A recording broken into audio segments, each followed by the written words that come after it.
Okay, so I'm going to tell you about my birth story with Alessi, unmedicated and quick and fast. So if you want to see the video of me giving tips about an unmedicated birth, you can look in my previous videos. But Alessi's birth was so fast. And it was painful, let me tell you. But I'm going to tell you a story from start to finish, and it's pretty quick. So I start getting a little crampy, and my husband was like, okay, this is it. He gets really excited when it's time. I don't know why. Maybe just because pregnancy for me is always super hard. So I said, I think that this is it, but I'm not gonna say yet. So then it was in June, so there was yard sales going on in the neighborhood. So I'm gonna go look at some yard sales, and maybe walking and stuff will help me. So I went with my mom and the three little ones, and we went to some yard sales. And every hour I would get a little cramp, and I'm like, oh, I know this is it. When they're timed pretty much exactly apart, it's probably it.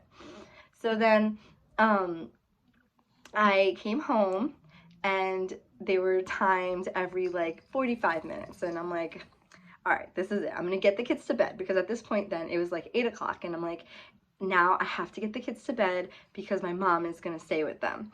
And so if this is real, she can't put them all to sleep. So I put my kids to bed, and then I knew it was happening, because then it was every 30 minutes, and then it was every 15 minutes. So at 15 minutes, I have precipitable labors, which means they go very fast, very fast. So I was like, it's time to go to the hospital. So at 15 minutes, we drove to the hospital, which was like 10 minutes away. And the contractions weren't bad at all. I do something called homeopathy, so I was using that. I do a lot of extra stuff that is in my videos too.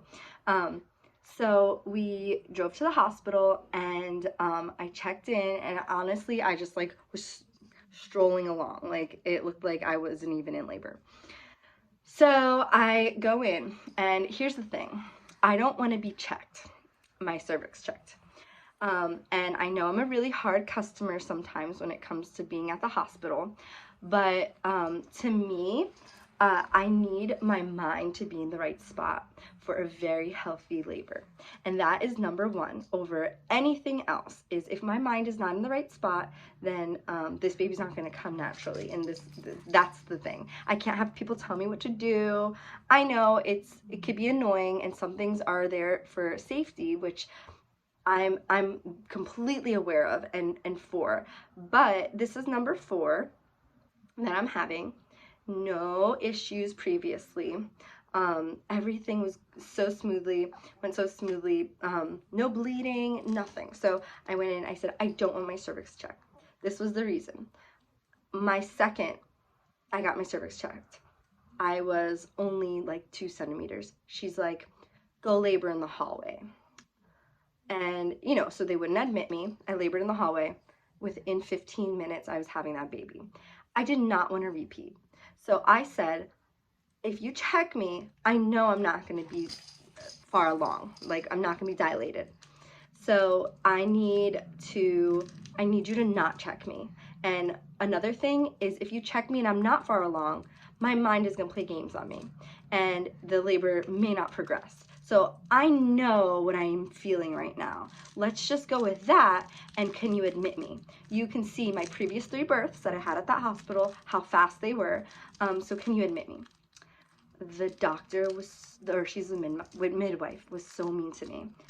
So aggressive, horrible. The nurse that was in there even kind of felt uncomfortable. My husband can't stand when I want extra accommodations in medical facilities. But even he was like, we need someone else to deliver the baby. And I'm like, yeah, we do. She was very hostile towards me. And I was very calm and kind. And she didn't give me any other option. And that's the thing, like, you have to give me another option. So, so I said no. So I stayed in the bed, and and the nurse came in, and this is what the nurse said. She said, I'm sorry that she was like that. She's had a lot of rough deliveries lately. I'm like, what? She's like, well, I mean, just in her family members. And she kind of tried to change it because she realized she said something bad. And I'm like, okay, now I really don't want her to deliver my baby at all.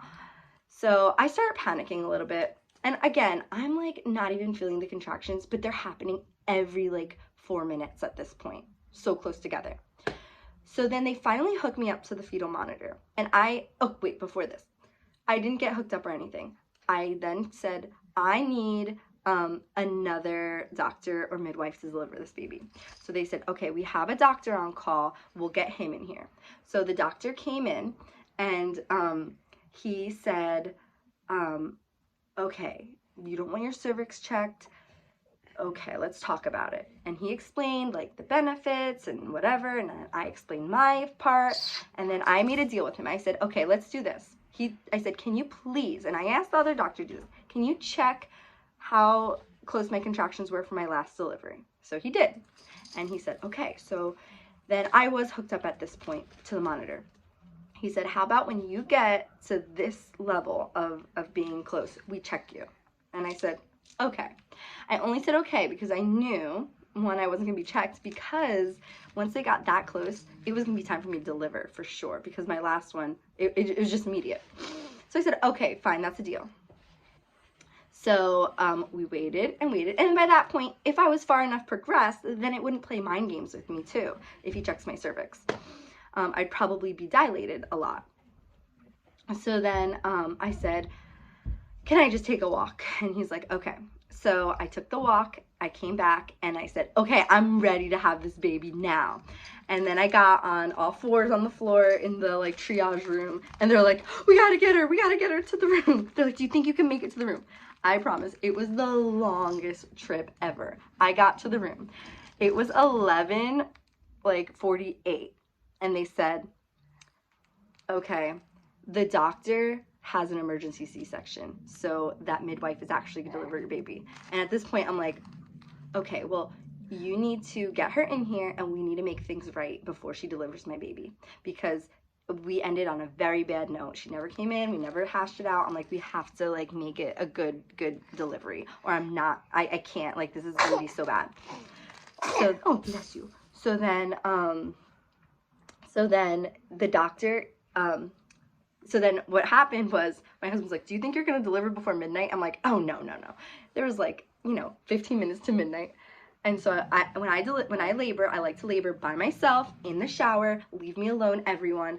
I'm gonna scream whatever I wanna scream. I'm gonna do whatever I wanna do. And then when I'm ready to have the baby, I'll come out, I'll lay on the bed, and I'll have the baby. So I like to be at the hospital because just in case there's an emergency, but I don't like to be at the hospital because everything you're hooked up to, which I say, no, I don't wanna be hooked up to absolutely anything. They check the baby every few minutes though, but I don't like to be hooked up to things.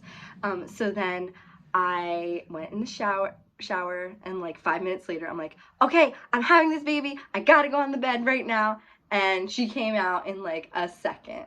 And didn't you? And guess what time it was? It was like 8 minutes later. And the great part was, the room for the C-section was still being prepped, so the doctor was able to deliver her in that 10-minute span.